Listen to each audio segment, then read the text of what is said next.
agora nós vamos falar sobre um assunto, gente, que é muito importante, que deve sempre ser falado: infarto.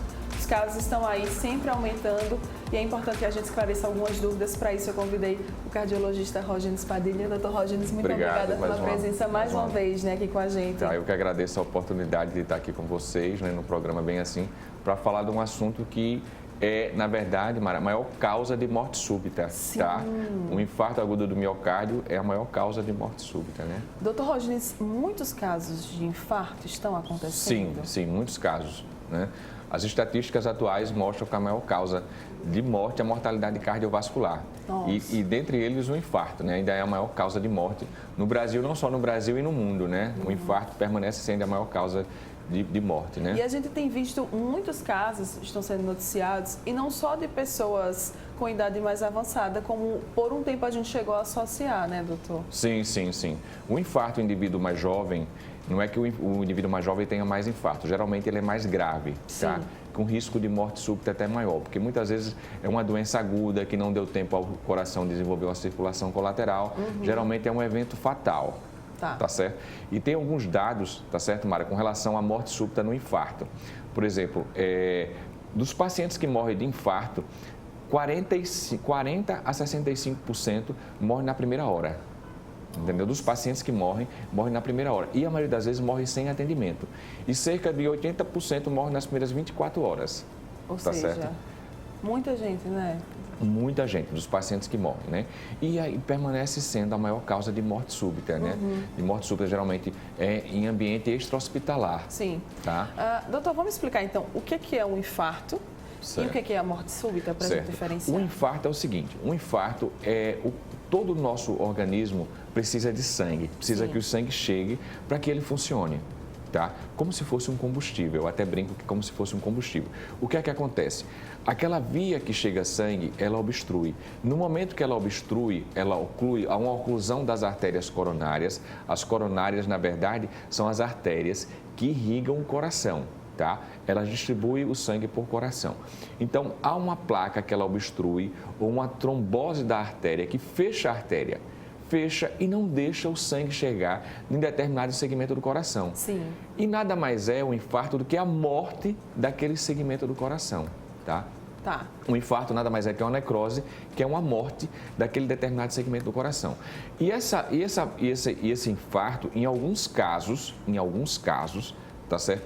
Ele pode determinar uma instabilidade elétrica no coração e favorecer uma arritmia, uma arritmia fatal. Tá certo? A arritmia é o coração descompassado. Certo. Tá certo? Primeiro ocorre a obstrução da artéria, tá certo? Essa obstrução total leva a um infarto, tá? E esse infarto pode, em alguns casos, causar uma instabilidade no coração, favorecendo o aparecimento de um tipo de arritmia maligna, que é a fibrilação ventricular, que leva o indivíduo à morte súbita. Tá? Se não for prontamente reanimado, ele vai a óbito, morre. Doutor, o que é que faz essa veia entupir? Na verdade, o que faz essa artéria entupir...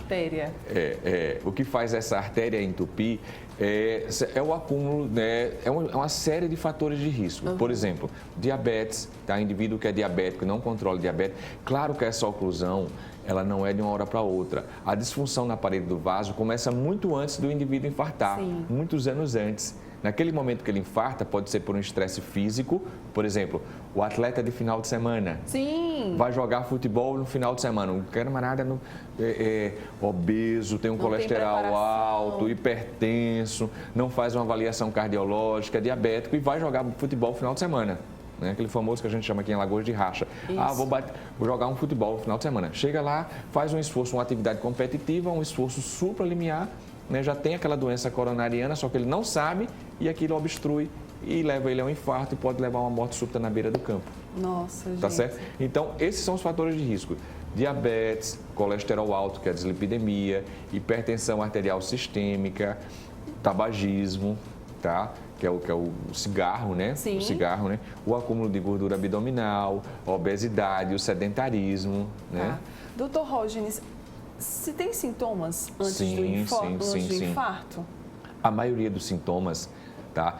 A maioria dos pacientes podem apresentar uma dor torácica.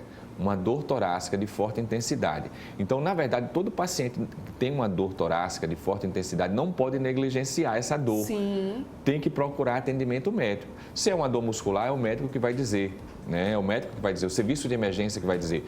E pode ser um serviço público ou privado, tá certo? Eu trabalhei nos dois, então tem esse serviço público no HGE e tem no serviço privado também em alguns hospitais aqui de Maceió.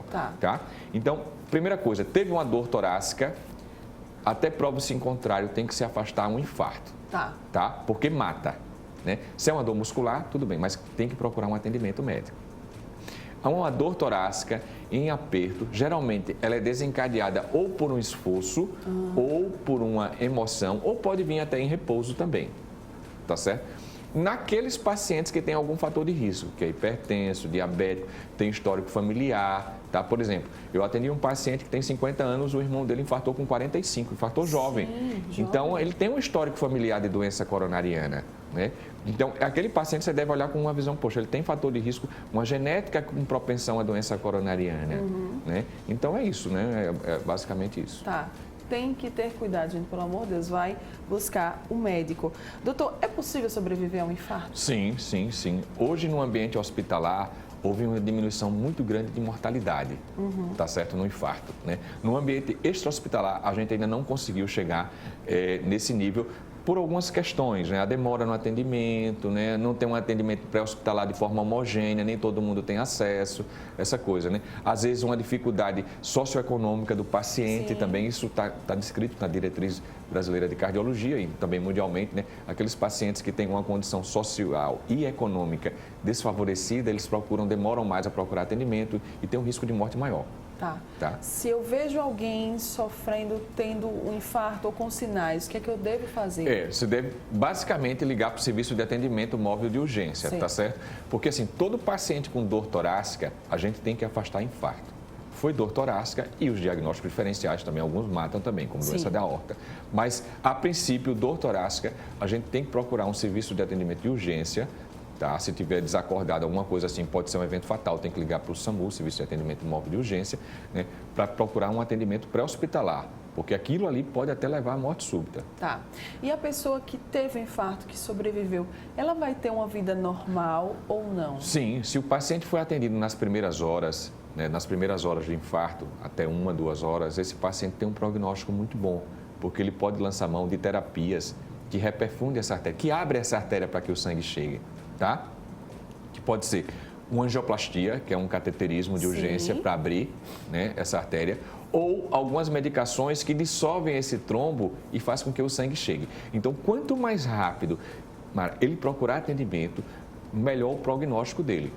Tá certo? Eu tive um paciente, até que eu até cito o nome dele, cito ele como exemplo, ele estava fazendo um exame comigo de esforço, ele infartou no pós-exame, foi um caso, né? Então ele teve atendimento e eu até brinco com ele, olha, se eu pego aqui seu exame, eu digo que você não tem nada, porque não ficou sequela nenhuma. Ele teve um infarto agudo do miocárdio e foi prontamente atendido.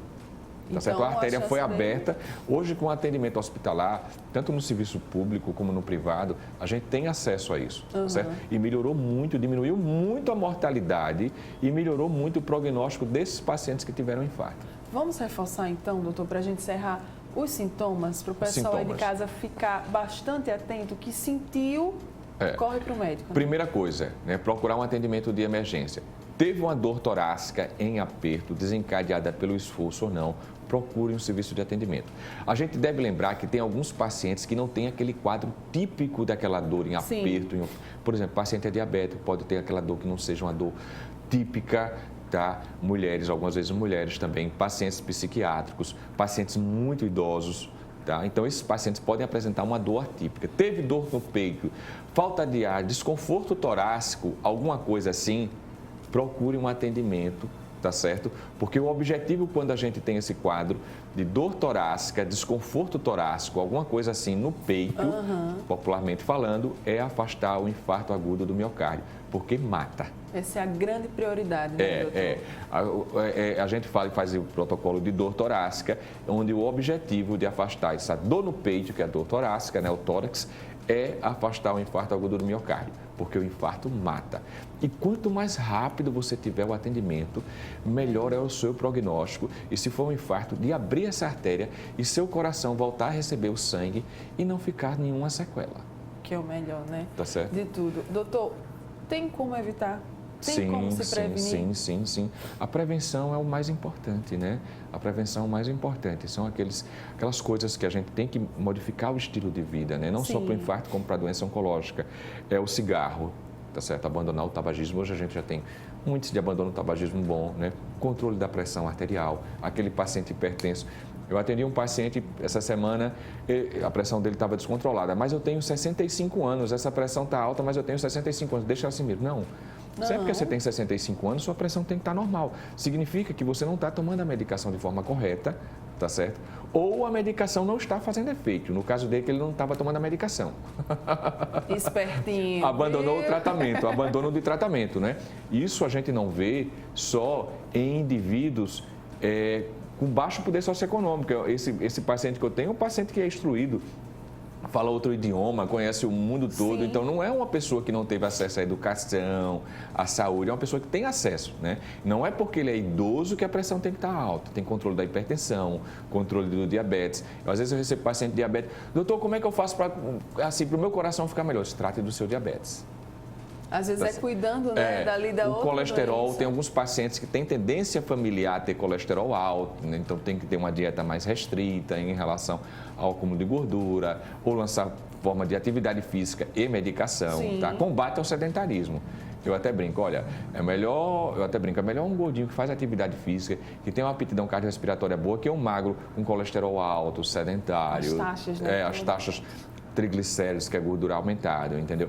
Então, assim, atividade física, faz de manhã cedo, muito tarde à noite não, sabe? Que senão atrapalha um pouco o sono. Ou de manhã cedo ou no final da tarde. Procura descer uns 2, 3 pontos de ônibus antes, vai caminhando, sabe? Eu até quando eu fazia residência médica não tinha carro lá em São Paulo. E eu, às vezes, eu ia caminhando do metrô até o hospital, dava 1,2 km.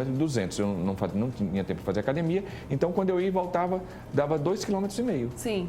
Era 1,2 km de ida e de volta. Então, aquilo eu já tinha dado 2,5 km. Já era uma atividade física. Desce 2 pontos de ônibus antes, né? Vai caminhando. Né? Tem umas coisas, se manter ativo, né? Sim, exato. Tem formas, sim, tá, gente, de se cuidar, de se manter ativo. Basta a gente buscar. Doutor Rogério, para a gente fechar, né, agora... Contatos, redes sociais aí, se tiver para o pessoal de casa buscar mais informações, quem está procurando cardiologista, como é que pode fazer? A gente tem grandes profissionais aqui em Maceió, né? Eu trabalho na Cardiocenter, eu atendo lá, tem o Instagram, que é o Cardiocenter, o telefone é 3325-4315, mas tem Facebook, Instagram, né? E lá a gente tem os exames não invasivos, né? E se precisar lançar mão de exames invasivos, a gente tem onde recomendar. Não tem só eu, tem mais 2 colegas também que fazem consultório lá. Muito bem. Busquem sempre um profissional qualificado, tá, gente? Aí para ajudar vocês. Vão lá, façam visitas regulares aos médicos. Busquem fazer os exames e já sabe, sentiu qualquer dor torácica aqui no peito, corre logo para o médico, tá? Porque pode ser infarto e infarto mata. Doutor Rogério, muito obrigada. Eu que agradeço mais uma vez a oportunidade. Obrigada. Obrigado. Bom dia. Bom dia. Você que está aqui, ó, ligadinho com a gente também, muito obrigada pela sua companhia, mas não sai daí. Para a gente fechar o programa de hoje, nós vamos conhecer uma galera que está investindo em balinhas de coco. Volto já já.